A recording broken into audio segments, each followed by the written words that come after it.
What is good, y'all? This is your boy Easy, your host of the Full Blitz podcast. With me, as always, even starting the new year, is the digital doctor himself. What's What is poppin', everybody? What's what is happening? good, man? Happy New Year. Happy New Year, my brother. It's 2025, man. It just sounds so futuristic to me. You know I'm so tired of hearing 2025. Like I think about it and I'm like, bro, that's 2025 5 vision. years from 2000. You know what I'm saying? Like I know the gray is coming in. It's You crazy, know, man. I feel old as you look young as like. Do you know how irritating? So I'm just so trying to y'all look know, like this until 2050. listen, I want y'all to understand something. Me and him ain't but I think like a year apart. Okay, I look like I went to school with his That's not true, grandfather. are we? You just turned what, 32? Yeah. Okay, so 3 years apart. We're three Okay. years Well, apart. That ain't no better. I mean, I look like I'm fitting to I'm a late audition for bloomer, Santa man. Claus.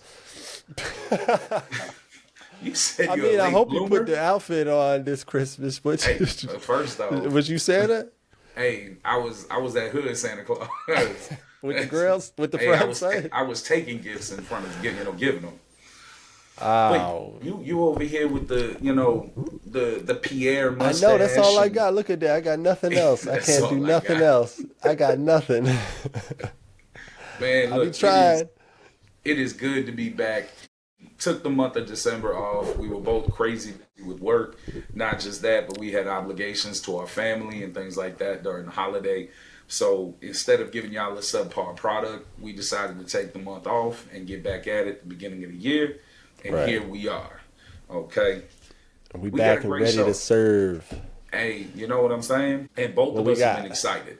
We've Oh been we've yeah. been texting back and forth on it and everything. As always, we got to start with it. If you haven't yet, please go ahead and hit that subscribe button right here on the YouTube channel. Make sure to head over to TikTok and Instagram and give us a follow there. We can keep you up with all your sports needs and everything right here at the Full Blitz podcast. And just in case some of y'all forgot, okay? If you own a business, if you know somebody that owns a business and you or they are looking for some free advertisement, go ahead and send us an email right here at this email with your business info, name, where you're located. We are looking to help out small businesses get some free advertisement. We'll write you an ad. We'll put it right here on the show, free of charge.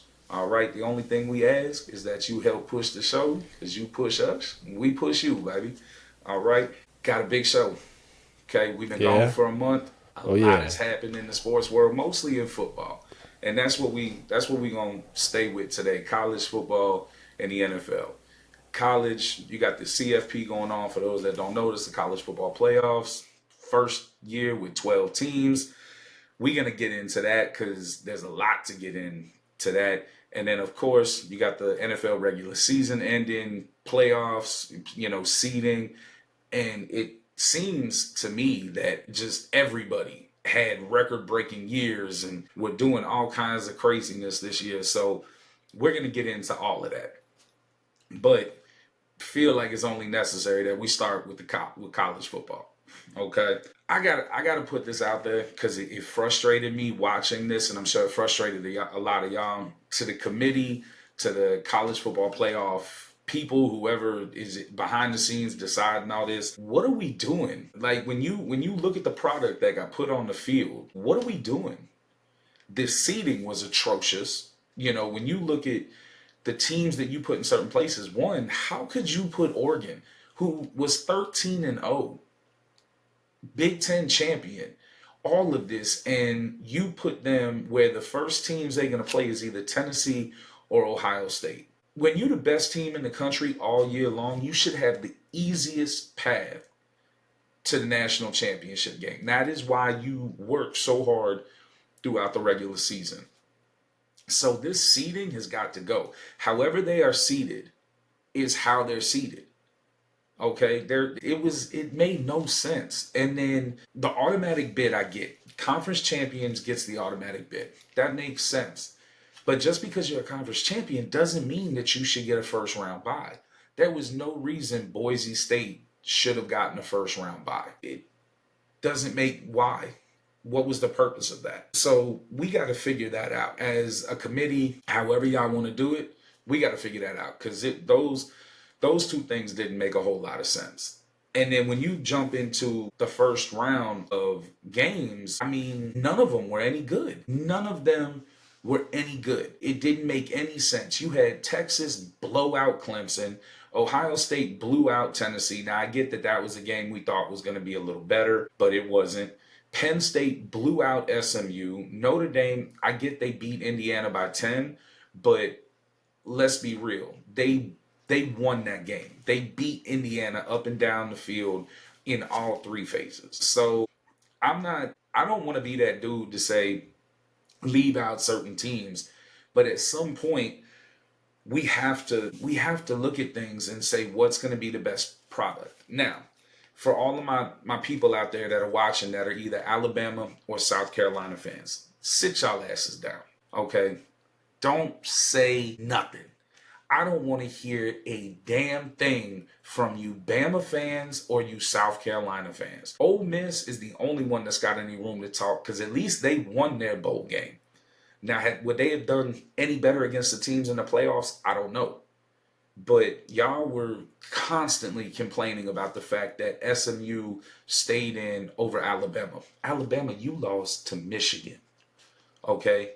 You lost to Michigan. I think Michigan had 7 wins. Milroe looked average as can be. Your offensive line was just getting worked left and right that entire game.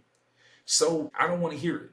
South Carolina, I had a lot of faith in you. I was your biggest supporter. I said South Carolina should have been in over Alabama, over SMU, over Indiana, and then you go out and lose to Illinois. Like, yeah, it just made me look stupid. Go out and you played a good game, right? It's not like you got blown out. And Alabama didn't get blown out either. They lost by 6 points. But the point is y'all complained about strength of schedule. Y'all complained about being in the SEC. You said those things should have lifted you over in SMU or in Indiana or a Clemson. And what'd you do with it? Nothing. You lost to subpar teams. So I don't want to hear it. I don't want to hear nothing more. Okay? The first round was still very bad, but I mean, you can't complain. So I don't want to hear it. Okay? So maybe we can leave that in 2024. The second round was a little better, but it is blatantly obvious that NIL has evened the playing field. You know, when you look at the teams that played, I mean, Arizona State played a phenomenal game. And yes, I am of the same mindset that targeting call should have been called. And Arizona State may have had a chance to win there, but it didn't happen. Oregon, I mean, you play a team 3 times, right? Twice, because they played Penn State in the Big Ten championship game. But, I mean, Ohio State obviously heard what everybody was saying about them, right? Or they heard that they, couldn't beat Oregon. They heard that Ryan Day should get fired. I was one of those people. I still believe that Ryan Day needs to win a national championship to kind of take himself off the hot seat. I think as an Ohio State coach, you can't lose 4 years in a row to Michigan and keep your job. But hey, you beat Oregon. Now you got a tough test in Texas. We'll see what happens. Penn State blew out Boise State. Are we surprised? Like, is anybody surprised? I'm not. Right? And again, why was Boise State ranked that high? Because they were the Mountain West champion? We got to do better there. Notre Dame beating Georgia. I mean, I thought Notre Dame might have won the game even if Beck played, but Gunner played, and I think that Notre Dame offense was just too good. I think they made plays when they needed to. I think that Irish defense stepped up, got at it. Gunner was moving a lot the entire game. So I think that Notre Dame did a phenomenal job against an SEC school, and that is where we see, to me, I think that's where we see the big, because now these players with the NIL deals, these players are getting moved around. The transfer portal, it makes things a lot more even. So the SEC can't just hang their hat on the fact that we got better talent, because that's not the case. Notre Dame showed that. Arizona State showed that, pushing Texas. Tennessee losing. I mean, the SEC's had a rough go in the playoffs. So we got to see what happens. I got the picks for the semifinals coming up on the quick hitters. All right, so make sure you tune in to that later in the show. So what I want to know and what I want to hear from y'all is how important is strength of schedule, right?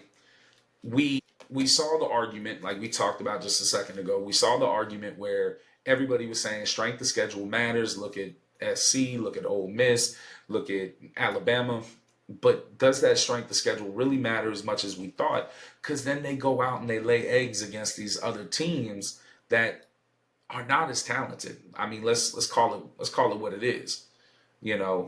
Anybody on here want to comment and tell me that they think the Michigan roster is more talented than Alabama, or that Illinois is more talented than South Carolina? Nobody's going to come on here and say that. So the argument for strength of schedule, I almost feel like those two teams losing kind of hurts that argument. I want to know what y'all think, right? Drop me a comment. Let me know.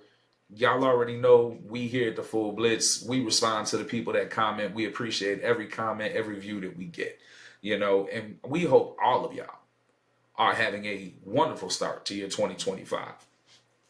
Man, it kills me when I say it. I'm just like, I told y'all earlier, I think Oregon got screwed.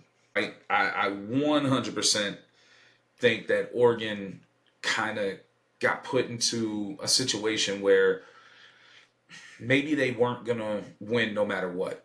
And I don't understand how that happens. I would love for somebody to tell me how that happens. I said it, 13-0, Big Ten champion. I don't get how you get placed in that bracket like that to go against either Texas or Tennessee or Ohio State. It just doesn't make any sense to me. Texas, on the other hand, got lucky. Okay? Got real lucky. Now, I do know that there was a play earlier in the game where maybe the refs could have called targeting on Ohio State.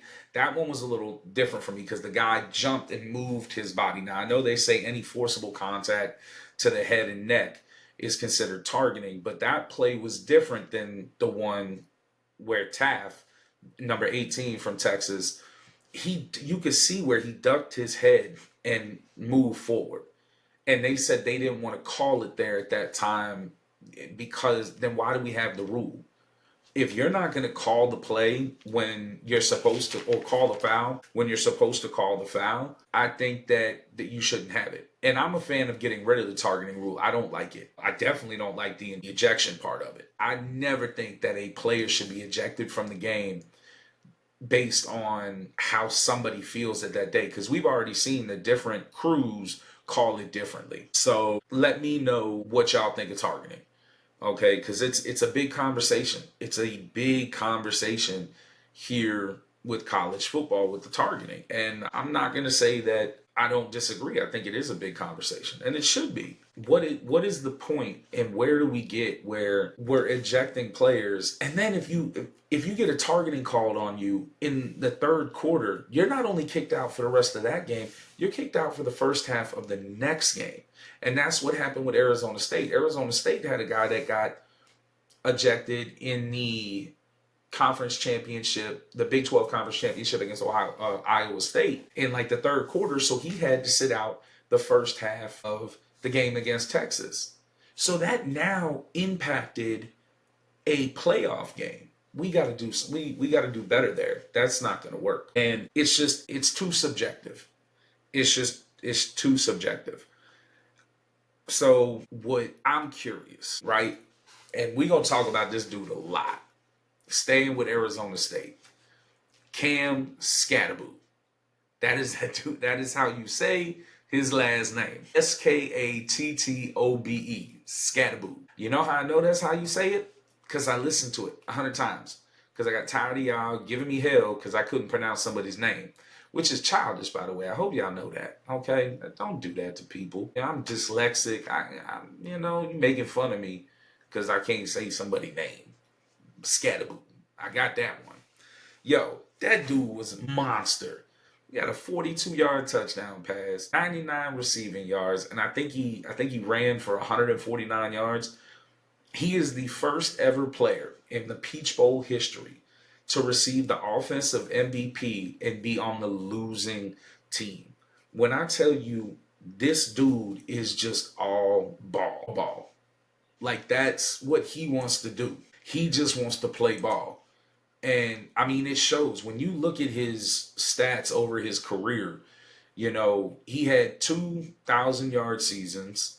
He had this season he had over 1,700 yards, 21 touchdowns. He has 43 combined rushing touchdowns for his college career. He's got another 8. He's got 51 total touchdowns. Okay, he's got another almost 1,400 yards in receiving. Okay, this kid is a baller. All right. And if you don't think he is, you're not watching football. All right.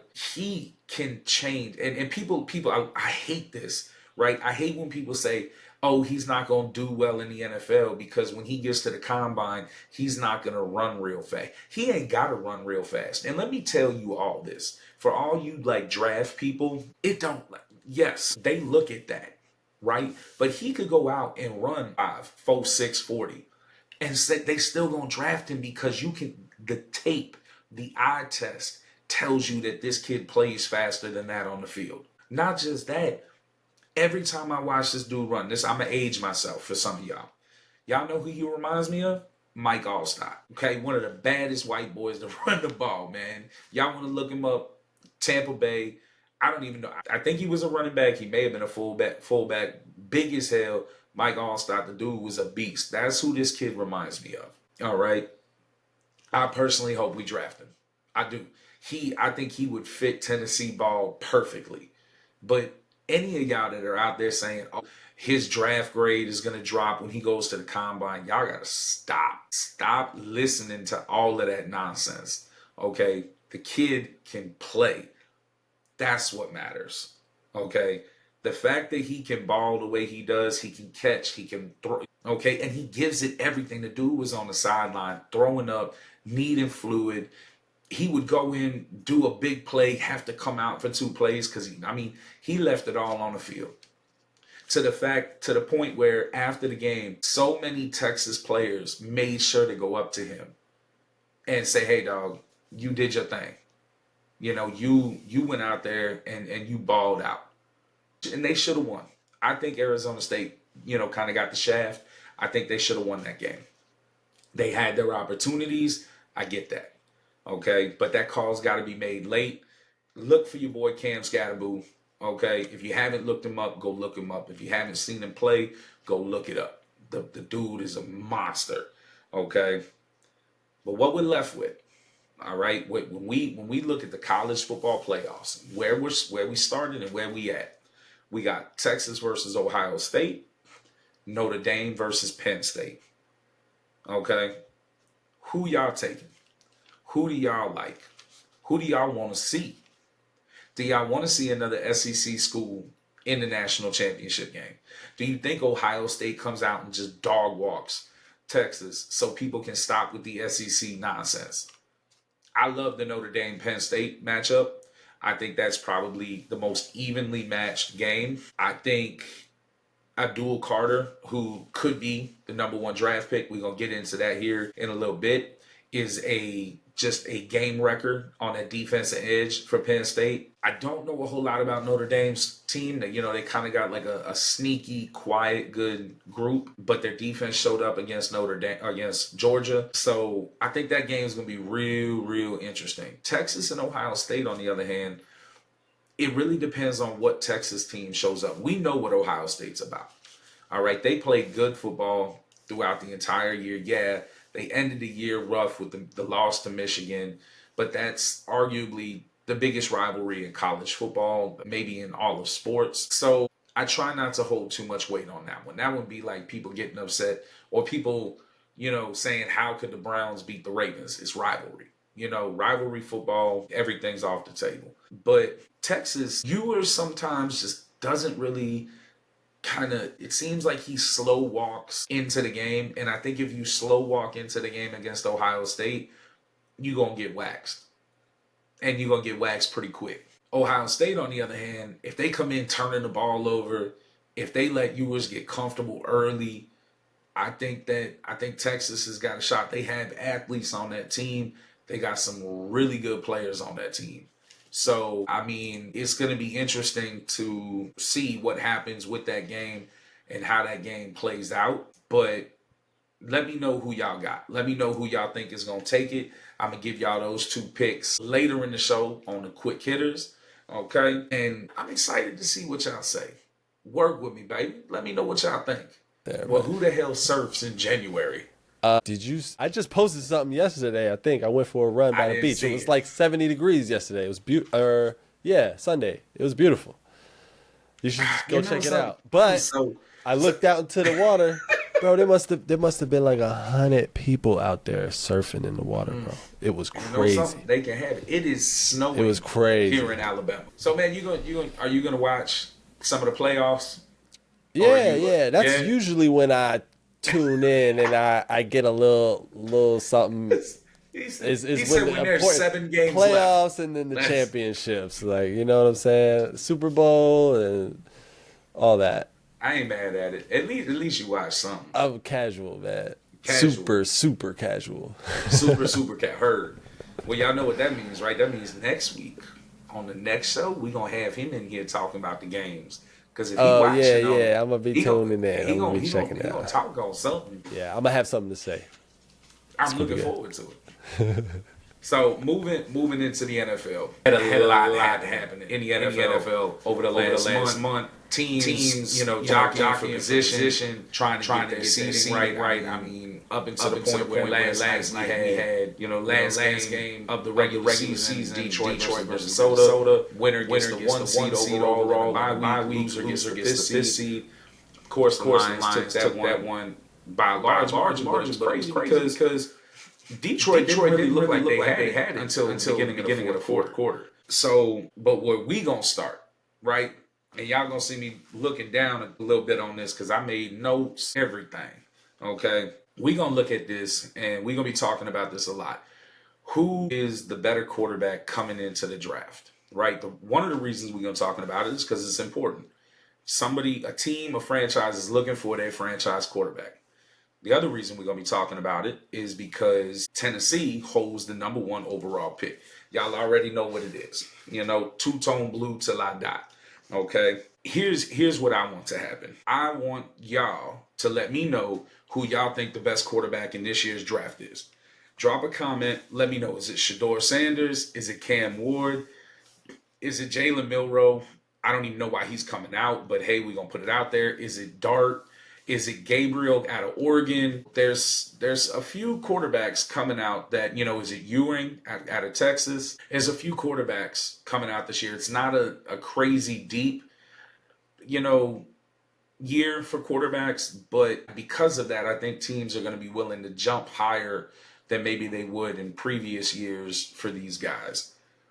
With that being said, I told y'all, Tennessee holds the number 1 overall pick. There are a few scenarios that I would like to see happen. Really, really want y'all to understand that when I say these, I am not dogging a player, okay? I am not saying a player is not good. I am not saying a player isn't going to succeed in the NFL.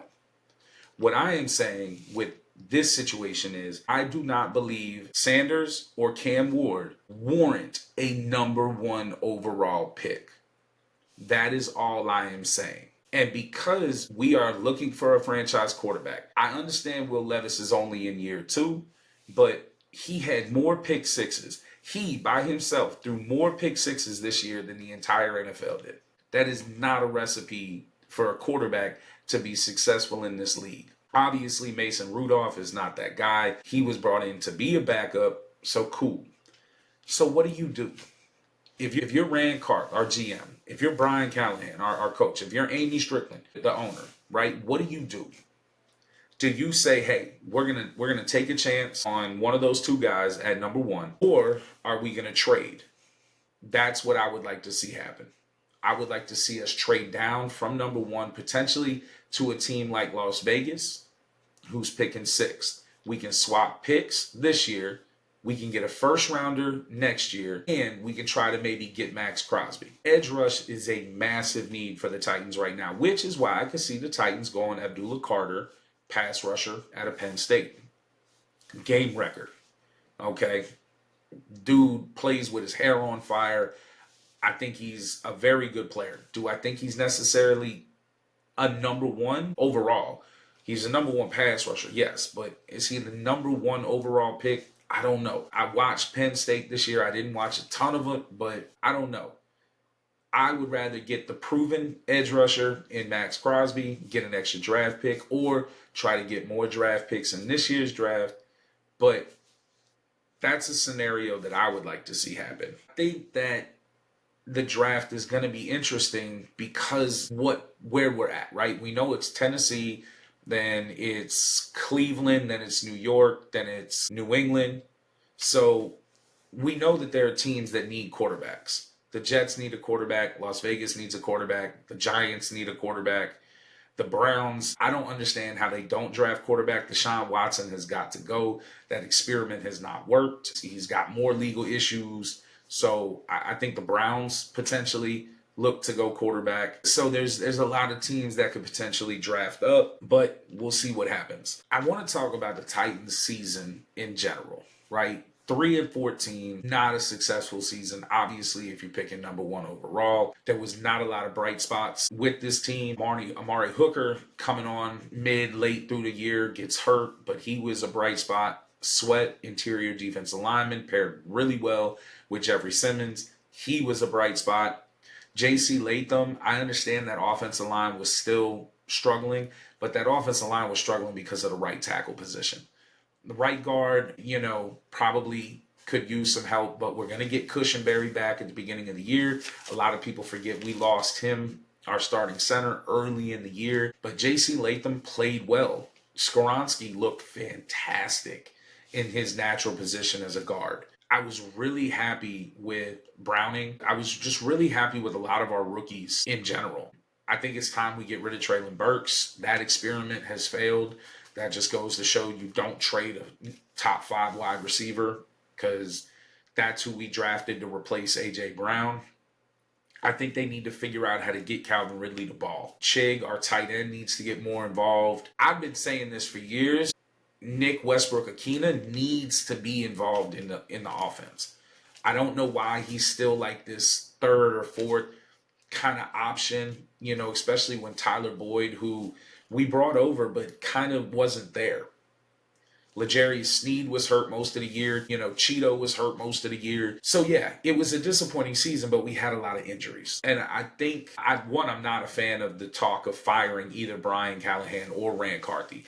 This is the NFL, okay? It is one of the rarest situations to have a rookie head coach come in with, basically a rookie quarterback because Will just is really young. Got to put your system in. It takes more than a year. You got to give them more than a year. Rand did phenomenal in the offseason. He brought players in. He made good moves. So I'm not a fan of all that talk. All y'all Titans fans, I love y'all. Two-tone blue, but baby, stop. Okay, the coach doesn't need to go anywhere. He needs time. Rand definitely doesn't need to go anywhere. Okay, I'm excited to see what he does with the number one overall pick. I'm excited to see what he does in free agency this year because he did such a good job last year. Okay, and if I hear one more person talk about trade Jeffrey Simmons because we're rebuilding, you may be rebuilding, but Jeffrey Simmons is a young cornerstone player. He is what you rebuild on. Stop trying to trade Landry too. Stop trying to trade these good young players. You rebuild with those guys. Okay? With all that being said, that's my piece on the Titans season. Okay? I'm going to ride with them to the day I die. Okay? But we got to do better. We got to play better. We'll see next year in the offseason. Hopefully we start to get, some buzz around possibly trading the number one overall pick, but we shall see what happens there. Craziness coming out of week 18 is some of the wildest things I've seen. And like I said, I got notes for this, y'all, because it was just wild. I got to start with Cheetah. Tyreek Hill. You want to bounce out of Miami now because you're not in the playoffs. So that's how you are, right? You said you out. If it's going to be like this, you don't want to be here. So the moment you got to put in some work, you don't want to be there. You want it to just be easy. Wasn't you the same dude that said Tua Tagovailoa was comparable to Patrick Mahomes? Wasn't that you? No? No, I'm sure it was. So what kind of teammate are you if right after now I get it. The loss, you're not in the playoffs, emotions, cool. But you gave up on your team in the fourth quarter. You talk shit right after the game, talking about you don't want to be there. You know, this is the first time I'm missing the playoffs. Bro, you don't make the playoffs every year. Tom Brady didn't even make the playoffs every year. I mean, he damn near did, but, you know. So, come on, Tyreek Hill, do better. New England, as an organization, Robert Kraft, do better. You put Gerard Mayo in an unwinnable situation.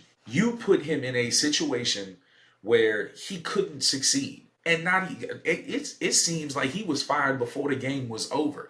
Now, I get it. Y'all probably fired him. Mike Vrabel is available. You're probably going to want to try to bring in Mike Vrabel because y'all are hanging on to the Patriot way, whatever that means anymore.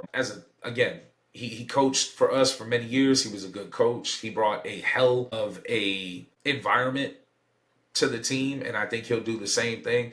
But what y'all did to Gerard Mayo was wrong. The way y'all played that man like that was wrong. And y'all need to do better for that because that wasn't cool. Not at all. On a more positive note, you got guys like Geno Smith. Geno Smith, baby, got $6 million in incentives. Passing yards, passing touchdowns, and total wins. He got $2 million for each. That boy made a clean $6 million extra. Balled out. For all of y'all that said Geno Smith ain't no good, Geno Smith ain't a starting quarterback. Yes, he is. Y'all are wildin'. Y'all are absolutely wildin'. Okay?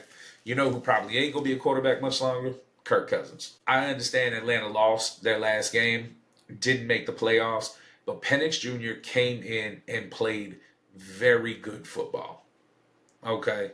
Very good football. So is he going to stay? Are they going to keep a $90 million backup on the bench? Because I think Penix is a starter. I think moving into next season, this is Penix Jr.'s team. So with that being the case, are you going to keep Kirk Cousins on the roster? I don't think they can. I got a bet with one of my bosses at work. I don't think Kirk Cousins is on the team next year. I don't see how the GM keeps his job if he paid this dude $180 million, $90 million guaranteed.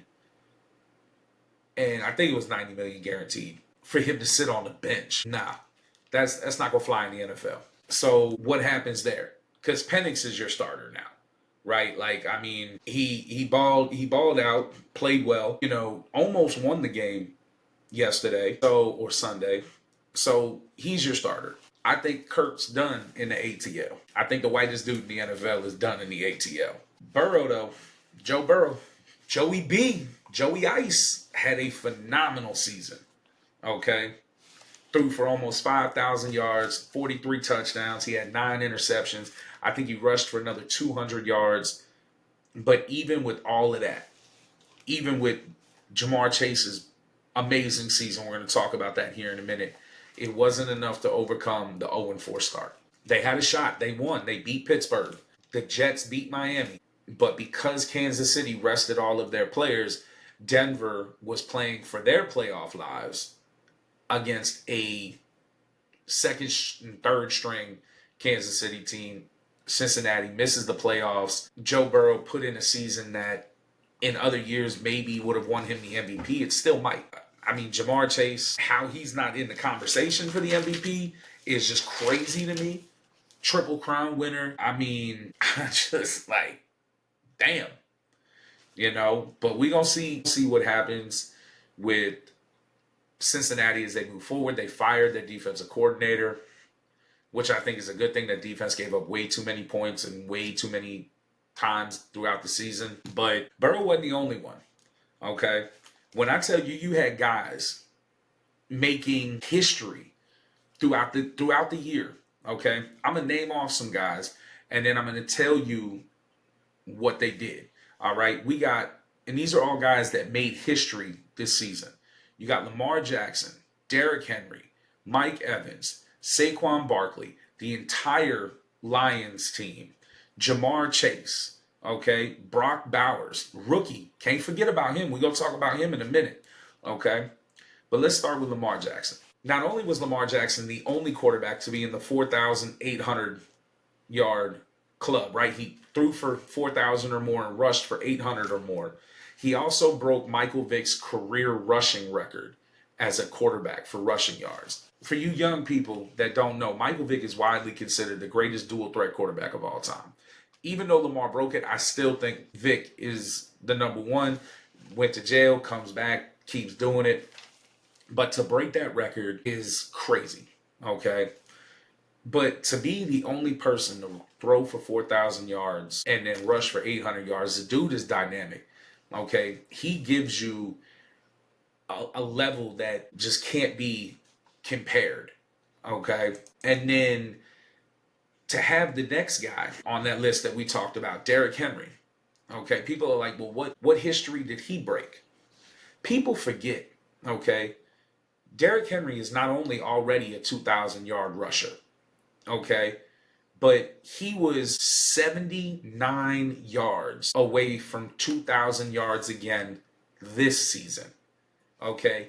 He's got 1, 2, 3, 4, 5, 6 of his 9 years are 1,000 yards or more, okay? One of those years, he got injured and was on pace to break 2,000 yards again. Okay, it's time that we start discussing Derrick Henry as the greatest running back of all time. I know I'm a Titans fan. People will tell me I'm biased. They're gonna tell me all of this. When you look at the man's career, when you look at what he has done, it is time we start discussing Derrick Henry as the greatest running back of all time. Y'all let me know what y'all think. Okay, y'all tell me who y'all think the greatest running back of all time is. Okay. I'll tell you right now, if you come at me with LaDainian Tomlinson because he catches the ball, I'm going to smash it. If you come at me with Emmitt Smith because he's the leading rusher, I'm going to smash it. Okay? Show me a guy that was the best player on his team for I don't even know how many years. Derrick Henry has got to be the greatest running back of all time. Mike Evans, he is now in a only club with him and Jerry Rice to have 11 years with 1,000 yards or more. But one step over Jerry, Mike Evans has only been in the league 11 years. He is the only player in NFL history to start his career with 11 straight 1,000-yard receivers. Put the dude in Canton right now. Mike Evans is a monster. When he came out of Texas A&M, okay, people knew he was going to be good, but damn. And he got it on the last play. Needed 5 yards and he got 8. Okay, Mike Evans is a fool. And if you, Mike Evans is one of the greatest receivers of our generation. People don't think so because he's not flashy. Man, the dude, he can high point the ball. He can make every catch you want him to make. He's a really good route runner. He's a hell of a teammate. The dude's a monster. Okay, another guy that, I mean, like I said, a list of people that just broke history this year. Saquon Barkley. We got to talk about him. Saquon rushed for 2,005 yards. Coming into week 18, he needs 101 yards to break Eric Dickerson's record. And for all of my old heads, walk out the damn door with this whole, say, yeah, Eric Dickerson did it in 16 games. Well, in 1973, when OJ did it, he did it in 14. So does that mean Eric Dickerson's record doesn't count? Shut the hell up. It's a season. Y'all will be the same ones talking about, well, Babe Ruth did it in this many games. And then shut up. I'm so tired of that bullshit. He rushed for 2,000 yards. And he should have played in week 18. I get you want to rest your guys for the playoffs. I get the bigger picture with the Super Bowl. But let that man go after his piece of history. 101 yards away. He probably could have got that in the first half. They were playing the Giants. And to let him break the record against a team that thought nobody was going to pay him? Come on, y'all. Like, come on. Sirianni, what are we doing? Let the man play. Y'all tripping. Y'all, man. Y'all tripping. Y'all doing too much. But Saquon, phenomenal year, my man. Phenomenal year. In the record books, on ninth player in NFL history to rush for 2,000 yards or more. Welcome to the 2,000-yard club, my man. The whole Lions team is on here. People are probably like, why the hell is the whole Lions team on here? 15 wins, first time ever in Lions history. First number one seed ever. Like, this is the Lions. They used to be the laughing stock of the NFL. Dan Campbell comes in, puts other coaches in place. Ben, I forget the offense coordinator's last name, but his first name's Ben. You know, you trade for Jared Goff, phenomenal trade. You get Montgomery, you draft Gibbs. I mean, Sonic and Knuckles, they're ridiculous. Williams on the outside. You draft St. Brown. I mean, dude. And then on the defensive side, you got guys like Aiden Hutchinson, who, if they make it to the Super Bowl, he could get back. But then you got Anzalone, the middle linebacker, who is just a dog. Okay, had a hell of a game. Had a carbon fiber cast on his forearm, because he had like an 18-inch incision where they fixed a broken forearm that he sustained. I think it was like 5 weeks ago or something like that. This defense lost like 11 players. I think they lost like 8 starters throughout the year. And they still secured the number one seed. That team is scary. That team is scary. Okay?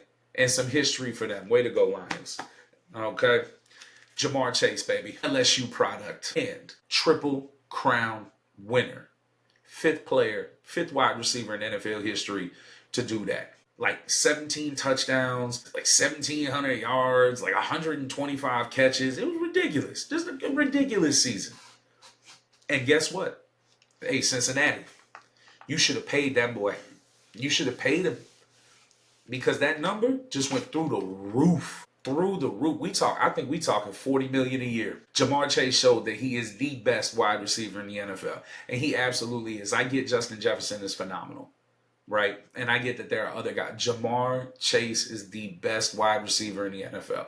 You don't think so? Put in the comments who you think it is. I guarantee you I'll be able to tell you why it ain't him. Cincinnati, you gonna have to, the check that you had to fit, you should have paid him. And this is a lesson to all you teams. When you have a generational player like a Jamar Chase, like a Justin Jefferson, okay, don't play with the money. I get Cincinnati has a certain way that they like to do things, and the only time that they've ever broke that is with Joe Burrow. Well, guess what? Joe Burrow said, hey, he needs to be here. Okay, you don't pay a dude like Joe Burrow all of that money and then let his number one option walk away. And especially now, you got T. Higgins talking about how it's more important to stay together than it is to get all that money. So look, woo, Cincinnati boy, it's gonna suck for you, because that's gonna be a payday. I think he gonna get $40 million a year, right? I definitely think that he's gonna get $40 million a year. This is so hard for me to like imagine, but Brock Bowers, I mean, we knew he was good, right? Like, we all knew coming out of Georgia, he was a difference-making tight end, because he was like that tight end that's not really a tight end, but he's not really a wide receiver. Just broke the reception record in the NFL, not for the tight end overall. I think it was 112 receptions. Yo, if Jaden Daniels and Bo Nix hadn't had the year that they've had, I would say he is the offensive rookie of the year. And I'm going to get into the rookie of the year and, you know, the awards coming up. But Brock Bowers, he balled the hell out. I mean, that is going to be a dude that the Raiders are able to hang their hat on for a while. Like, to get 112 receptions and watching the way he fights for first downs, the way he runs routes, he is polished in a way that you don't expect a rookie tight end to be polished. And it's phenomenal to watch. So we'll see what happens, because it could be a lot closer than I think. I don't think the rookie of the year for offense is close, but him breaking that record could be, I mean, could he be the tight end to do it? I mean, it's possible. But before we get into the awards, can y'all believe that we had the standouts in rookies this year that we had, our rookie standout this year was just insane. Not just offensively, but defensively.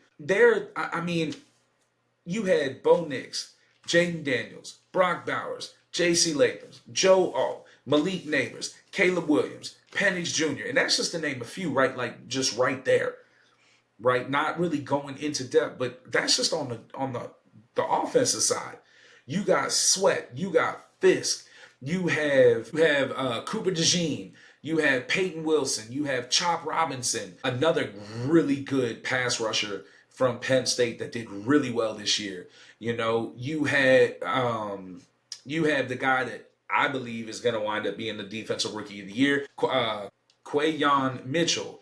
You know, I mean, it's just, and then Dallas Turner played okay, and then Jared Verse with the Rams. I mean, just dude, the rookies this year, that just goes to show you how good that rookie draft class was last year. It was stupid. So I need y'all to tell me who y'all think is going to get these certain awards. All right. But I'm going to give y'all my picks.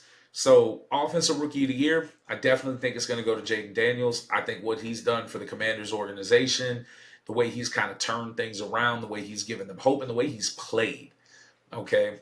Jaden Daniels has played really well and has, I mean, just the amount of, oh my God moments, the Hail Mary against Chicago, the comeback, the throw on Sunday against Dallas, you know, 3,500 yards, 25 touchdowns. He did have 9 interceptions, but he also added rush yards. He had a QBR of 70.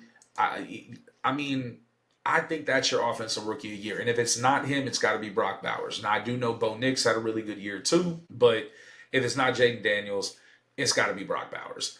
Defensive rookie of the year is Mitchell. I think he was just a big show out. I think Chop Robinson could definitely be in there. Jared Verse could be in there. Give me Mitchell. Okay. Now, this is where things get weird. Or not weird, but it just depends on how you look at it. Your MVP and your offensive player of the year. I'm going to break this down for y'all in the way that I look at this. Okay. MVP is the most valuable player to that team. Meaning, if you take this person away from the team, is the team going to be that just as good? Okay. I understand stats. I understand a team's success. I get all of that. But if I'm looking at it, Joe Burrow is the MVP. Almost 5,000 yards, 43 touchdowns, 9 interceptions. I think Joe Burrow is the MVP. I understand why they could give it to Lamar Jackson, and I would not be mad at that, right? The dude has had a stupid year, broke records. I get it. I'm just looking at it from the standpoint of, I think Cincinnati's in worse shape if you take Joe Burrow off than if you take Lamar off of the Ravens. With that being said, I think Jackson is the offensive player of the year, right? Those are two different awards. The most dynamic offensive player, I think that's Lamar Jackson. And if it's not Lamar Jackson, it 100% has got to be Saquon Barkley. Okay. Yeah, I know Derrick Henry, but Saquon with the reverse hurdle, the way he ran the ball, the fact that he could have broken the all-time season rushing record, I think that's got to be said for something. I think Josh Allen had a phenomenal year. I don't understand. I get everybody's like, oh, well, they got 15 wins. How can Patrick Mahomes not be in the conversation? Jamar Chase needs to be in the conversation for MVP or Offensive Player of the Year before Patrick Mahomes. As facts, argue with your mama. Okay? Defensive Player of the Year. I'm going to hit y'all with one that I don't think a lot of people are kind of looking at. Give me Patrick Surtain II. Okay? What he's done for that Denver offense, stop, man. I mean, I get Myles Garrett, right? It's Myles Garrett. You know, I can see people saying TJ. I can see the argument for a lot of people, but I think Patrick Surtain has kind of really done something this year in that position that I think it needs to be shined on. You know, I think it's time to shine on some cornerbacks. I get edge rusher is so important for a defense, but damn, Can we give it to somebody other than the defensive lineman? Coach of the year. I don't know who you want. Who you want it to be? It could be Dan Campbell. Phenomenal job. It could be Kevin O'Donnell or Kevin O'Connor in Minnesota. You lose your potential starting quarterback in J.J. McCarthy. Sam Darnold comes in and just runs away with it. It could be Dan Quinn over in Washington. I mean, it could be Harbaugh with the Ravens. So, I mean, yeah, that's really a toss-up to me. You know, it could be Sean Payton in Denver with the rookie quarterback Bo Nix. It's a toss-up. Y'all tell me who y'all want. I don't know. I'm at a loss for that one. Comeback player of the year. How do we determine what's a comeback and what's not? But I think it's going to go to Joe Burrow. Yeah, I can't really think of anybody else that was coming back from something. Y'all let me know. Maybe I'm missing something. It's very possible. That's how crazy this NFL season has been, y'all. I've loved every minute of it. I can't wait for next year. I'm looking forward to the playoffs. I have my playoff picks coming up in the quick hitter. Okay. But I think it's important to understand that this season has just been really fun to watch. We've got to see a lot of history made this season. We are watching greatness, you know, in this time and period in football. And it's great. You know, to my Titans fans, my brothers and sisters, y'all, we gonna be okay. All right, things is going to be all right. It ain't as bad as it seems. Okay? So just stay happy. All right? But y'all, that's the NFL. We got the best segment that we have coming up. We're going to get a little real on it, but we got Ain't No Way coming up. And then, of course, we got the quick hitters after that. But y'all make sure to stick with us. Check us back after the break. And we going to get Ain't No Way coming at you. You watched any movies lately? Nah. Actually, let me think. I might be lying to you. I don't think so. Man, you know what you shouldn't watch? I'm not going to say you shouldn't watch it, but it was just unnecessary, was the second Beetlejuice movie. I was so stoked. Well, I saw that, but that came out a minute ago. Well, yeah, I mean, well, shit. How long ago? I don't know. It did come I saw out it like a couple months ago. Yeah, it did. I must have seen it like a couple months ago now. But yeah, you know, I've saw that shit. I mean, it was unnecessary. It was a Tim Burton movie. I feel like they tried. It was supposed to be as close to the first one as possible. It was weird. I mean, the first one's weird. It's Beetlejuice. No, the first it's Tim Burton. The first Beetlejuice. One is they're all classic. Weird. So what was weird about it? What did you like about it? It seemed forced. Right? It seemed like the only person that really wanted to be there was the mom. Like, I forgot what's her name. I forget her mom. Yeah. Too. Yo, listen. Jenny it was fun. It was fun. It was supposed to be fun. It was fun. Yeah, okay. They brought back the actors. They tried to do, they wanted it to be nostalgic, so all like the original actors are in it. I thought it was cool. I love seeing Michael Keaton. It's not gonna be a masterpiece, you know. It's a Tim Burton. It's Beetlejuice. You know what I'm saying? The first movie was ridiculous. I love the first one though. The first one was. I bet you know what it is though. I think it's because we watched that shit when we were kids or we're younger, and then we're watching the new one as adults, and the shit just don't hit. Bro. I will say though, like I don't know if it happens to you. I don't know if it happens to y'all. Right? Again, if it does, put it in the comments. We're going to have to make a segment called Put It in the Comments. But do y'all watch movies now as adults that you watched as a kid and you're like, damn, I didn't know they was talking about that. Yeah. Like you see things and you like, I get it. Like you used to laugh at shit because your people was laughing at it and you had no idea what they was laughing about. Now as an adult, you're like, wait, hold on, that ain't funny. Yeah, all the time, bro. When you rewatch stuff, I just watched Ace Ventura: Pet Detective the other day. I love that movie. I forgot how crazy that movie is, bro.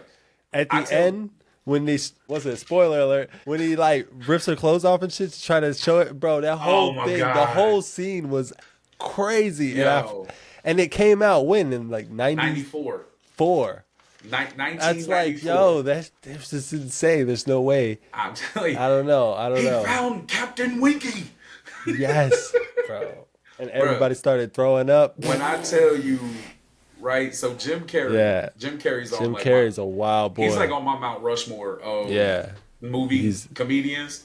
Yeah, favorite. Whenever I One of tell my people who favorites. they like, what movie to watch for Jim Carrey, it is always Liar Liar, always, Oh yeah, Liar Liar's a banger. bruh. Like, Liar and and Liar, yeah. the He's got so many. Liar Liar's good, but like Fun with Dick and Jane. oh, that one's good too. Oh my God, I was dying the whole movie. It was Bruh, hilarious.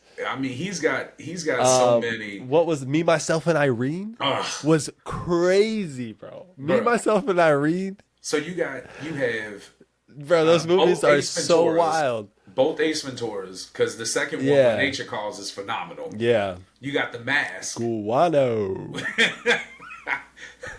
Yo, The Mask. The Of course, Mask. The Mask. Like a Bro, glove. he's a legend. You got Dumb and Dumber. Legendary, yeah. I mean, it's just he's GOAT status. Y'all let us know who your favorite what your favorite Jim Carrey movie is. Yeah, put it Jim in the Carrey. comments. My favorite though, Eternal Sunshine of the Spotless Mind. Of course it is. Of course What it the is. What? Of course. That is such a banger. You would go, actually. This is not, an it's not incredible my movie. favorite, right? Because my favorite is probably Liar Liar, right? But right behind that, if y'all haven't seen this, the movie 23. Oh yeah. Okay, 23 was sick. It is a horror suspense with And starring isn't Jim that Carrey. like the only movie? What other horror movies has he done like that? Horror, I that think was the that's only it. one. But he did the Truman Show, which was a Truman drama. That was good. And it was phenomenal. But it was like a comedy. And then he did Mystic Pizza or Mystic Pizza. Or no, the Majestic. Majestic Pizza? Not Majestic Pizza, just the Majestic. That one was really good. I don't think I've seen that. I might have to watch it. You put me on. Jim Carrey. I mean, he's done great in the Sonic movies. And, I haven't seen those. oh, dude, they're so good. I was scared to watch that, man. No, man, they're so good. I grew up, you got to understand, I grew up with the Sega Genesis. The Sega Genesis. The black Sega Genesis, the original Sega Genesis with the cartridge. And then we had Sonic on that. And you would sit there and hold the down button and mash it to speed him up. Yeah, man. We played that thing so much. And so, I don't know. They're really good. I will tell you that. They're really good. I'm going to watch it. I'm going to watch it. Hey, Jim Carrey, GOAT. Shout out to Jim status. Carrey. Shout out to Jim Carrey. So, What happened to your soundboard? What you mean? Your little sound? Did you have a little with the new joint? one, With the new one, I gotta I gotta put them in. Okay. So, and I don't know how to. We gotta set that up. We gotta set that up, B. I gotta figure out how to do that. All right. But y'all know what time it is. Alright, so of course this is the Ain't No Way segment. Usually we give you a crazy story or two crazy stories from around the country or around the world. But I felt like I had to take this opportunity and this moment as a New Orleans native to say that there ain't no way that there was a terror attack where multiple people lost their lives and multiple people were injured in a New Year Eve attack down on Royal and Bourbon Street, where a suspect who is no longer alive, but we will not say his name, nor will we ever say the names of people like this, because we do not want to give them any kind of shine or any kind of attention that they do not deserve. Okay? At around 3:15 New Year's Eve day, man decided to drive a Ford F-150 at high rate of speed down Bourbon Street, striking and unfortunately killing multiple people. And when he got to the barricade, he then decided to get out of his truck and open fire, striking multiple officers who were responding and unfortunately taking the lives of other people. He was a military veteran, which is very hard to say because I am a military veteran, but it is just unfathomable to believe that in 2025, this kind of stuff is still happening.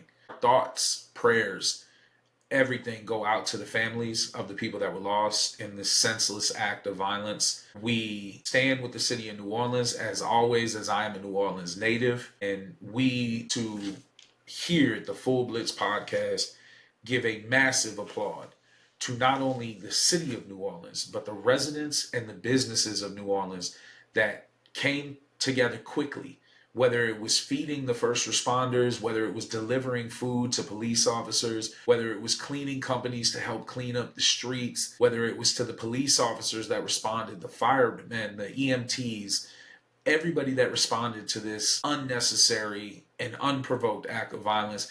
We give you all the applaud in the world. We want you to know that here at the Full Blitz podcast, we stand behind you and everybody else that helped that city and those people in the time of need. We are just so sorry that any family member or anybody has to go through something like this. So New Orleans as a city, I am so proud to say that I am from there. I am so proud to say that I was raised there. I am very proud to be from NOLA, and thank all the first responders, everybody, again, firemen, police, EMTs, nurses, civilians, companies. An amazing job. And to the city, please do not let this act of violence keep you from being who you are. Ain't No Way is going to be very short, very sweet. We wanted to say that.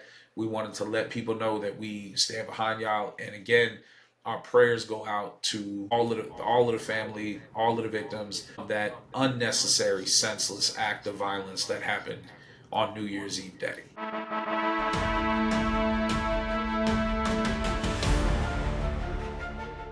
Getting into the quick hitters, okay? Real simple. I told y'all I'm gonna give you all the picks for the semifinal games for the college football playoffs, and I'm gonna give you my picks for the first round of the playoffs coming up. So I am going to take Ohio State over Texas. I like the way Ohio State's playing more than I like the way Texas is playing. And I don't know why. I love the pass rush of Penn State, but there was just something about the way that Notre Dame team played against Georgia. Give me Notre Dame for Ohio State Notre Dame matchup for the national championship. I will give you my pick for that game next week.